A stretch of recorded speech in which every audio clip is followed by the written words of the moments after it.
السلام علیکم اسٹوڈنٹس، آج ہم کرنے والے ہیں 8 کلاس کا چیپٹر 2 نعت، اور یہ نعت ہے اور یہ نظم لکھی ہے صاحبہ اختر نے، اور اس کے 5 سوال جواب ہیں اور فلنگ دا بلینک ہے 5، اور یہ نعت چیپٹر ہے۔ اور سوال نمبر 1 ہے اس کا، فتح موقع پر آپ صلی اللہ علیہ وسلم نے دشمنوں کے ساتھ کیا معاملہ کیا؟ فتح مکہ کے موقع پر آپ صلی اللہ علیہ وسلم نے دشمنوں کو معاف کر دیا۔ اور سوال نمبر 2 ہے اس کا، شاعر نے نعت میں مفکر کو کیا مشورہ دیا ہے؟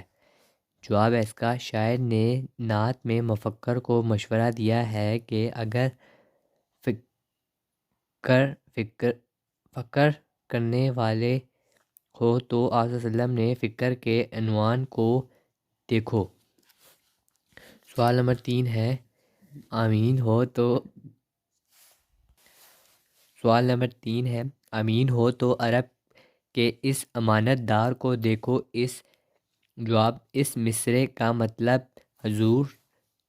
حضور کریم کی امانت داری کی طرف اشارہ ہے کہ اگر انسان نے امانت داری کے مثالیں دیکھنے ہیں تو حضور صلی اللہ علیہ وسلم کی شخصیت ایک مثال ہے۔ آمد قرآن سے کیا مراد ہے؟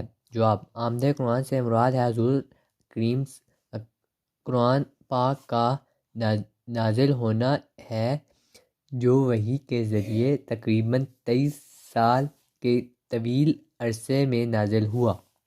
سوال نمبر 5 ہے، نعت کا مرکزی خیال بیان کریں۔ نعت کا مرکزی خیال حضور کریم کی تعریف و توصیف ہے۔ آپ صلی اللہ علیہ وسلم نے اوصاف حمید و اوصاف بیان کیا ہے۔ شاعر نے آپ صلی اللہ علیہ وسلم کی امانت داری، صداقت، مفکری اور قرآن مجید کے نازل کے وقت آپ صلی اللہ علیہ وسلم کے اوصاف کو بیان کیا ہے۔ سوال نمبر 2 ہے، خالی جگہ پر کریں۔ یتیمی جس نے پائی اس نے بلند کو دیکھا، اقبال ڈیش میں۔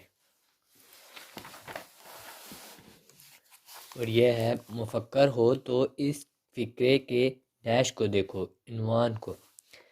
سوال 3، ہر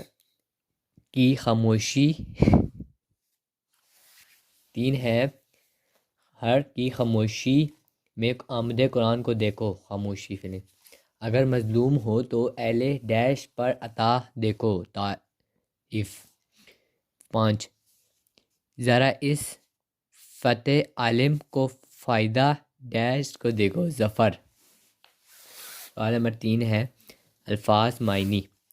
بلند اقبال، خوش قسمت۔ امین، امانت دار۔ صداقت، سچا۔